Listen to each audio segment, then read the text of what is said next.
இன்று பல நாடுகள் செயற்கைக்கோளை விண்வெளிக்கு அனுப்பி வருகின்றன. சில வருடங்களுக்கு முன்பு அமெரிக்கா செயற்கைக்கோள் ஒன்று பூமியின் குறிப்பிட்ட பகுதியை கடக்கும் போது மட்டும் 3 வினாடிகள் ஸ்தம்பித்து விடுகிறது. 3 வினாடிகளுக்கு பிறகு வழக்கம் போல் வானில் பறக்க ஆரம்பித்து விடுகிறது. எந்தவித பழுதும் அந்த செயற்கைக்கோளிலோ அல்லது கருவிகளிலோ ஏற்படுவதில்லை. இந்த சம்பவம் நாசாவிற்கு அதிர்ச்சி கலந்த ஆச்சரியத்தை அளித்தது. இது எப்படி சாத்தியம் என்பதை ஆராய்ந்து கிடைத்த முடிவு நாசாவை மட்டுமல்ல, உலகையே மிரள வைத்தது. எந்த ஒரு செயற்கைக்கோளும் பூமியில் தமிழ்நாடு அருகில் உள்ள புதுச்சேரி திருநள்ளாறு ஸ்ரீ தர்மனேஸ்வரர் கோயிலுக்கு மேல் நேர் உள்ள வான் பகுதியை கடக்கும் 3 வினாடிகள் மட்டும் ஸ்தம்பித்து விடுகின்றன. அப்படி நிகழ்வதற்கு என்ன காரணம்? ஒவ்வொரு நாளும் ஒவ்வொரு வினாடியும் கண்ணுக்கு தெரியாத கருநீல கதிர்கள் அந்த கோவிலின் மீது விழுந்து கொண்டே இருக்கிறது. 2.5 வருடங்களுக்கு ஒருமுறை நடக்கும் சனி பெயர்ச்சியின் போது இந்த கருநீல கதிர்களின் அடர்த்தி மிகவும் அதிகமாக இருக்கும். விண்வெளியில் சுற்றி கொண்டிருக்கும் செயற்கைக்கோள்கள்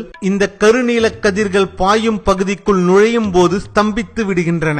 அதே நேரத்தில் செயற்கைக்கோளுக்கு எந்தவித பாதிப்பும் ஏற்படுவதில்லை. இதில் குறிப்பிடத்தக்க அம்சம் என்னவென்றால் இந்த கோவில்தான் சனி பகவான் தலம் என போற்றப்படுகிறது. இந்த சம்பவத்திற்கு பிறகு நாசாவில் இருந்து பல முறை திருநள்ளாறு வந்து ஆராய்ச்சி செய்துவிட்டனர். மனிதனை மீறிய சக்தி உண்டு என்பதை உணர்ந்தனர். அவர்களும் சனி பகவானை கையெடுத்து கும்பிட்டு சென்றனர். இன்று வரை விண்ணில் செயற்கைக்கோள்கள் திருநள்ளாறு பகுதியை கடக்கும் போது ஸ்தம்பித்துக் கொண்டேதான் இருக்கிறது. இந்த செய்தியை கேட்டு பிரமிக்காதவர்கள் நம்முடைய முன்னோர்களை நினைத்து கட்டாயம் பிரமிக்க வேண்டும். நாம் பல செயற்கைக்கோள்கள் கொண்டு கண்டறியும் சனிக்கோள்களின் கதிர்வீச்சு விழும் பகுதியை கண்டுபிடித்து அதற்கென ஒரு கோயிலை கட்டி கதிர்வீச்சுகள் அதிகம் விழும் நாட்களை கணக்கிட்டு அதற்கான நாளை சனி பெயர்ச்சி என்று அறிவிக்கும் திறமையை நம்மால் நினைத்து கூட பார்க்க முடியாத ஒரு தொலைநோக்கு பார்வை கொண்ட நம் முன்னோர்களை நினைத்து பிரமிக்காமல் இருக்க முடியாது. நீங்கள் ஏதாவது சிவன் கோவிலுக்கு சென்றால் அங்கே நவகிரகங்களை நன்றாக கவனியுங்கள். அந்த சிலைகளின் மேல் கட்டப்பட்டுள்ள துணிகளையும் நன்றாக உற்று பாருங்கள். எந்த கோள்கள் எந்த நிறத்தில் இருக்கும் என்பதை கணக்கிட்டு நம் முன்னோர்கள் கட்டி வைத்திருக்கும் அந்த துணிகளில் கண்டறியுங்கள். பிரமித்து போவீர்கள். பெரியோர்களின் அறிவாற்றலை நினைத்து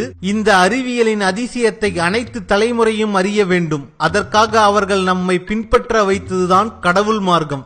மேலும் இதுபோல பல சுவாரஸ்யமான தமிழர்களின் அறிவியல் ஆற்றல்களை தெரிந்து கொள்ள பயாஸ்கோப் சேனலை சப்ஸ்கிரைப் செய்யுங்கள். நன்றி, வணக்கம்.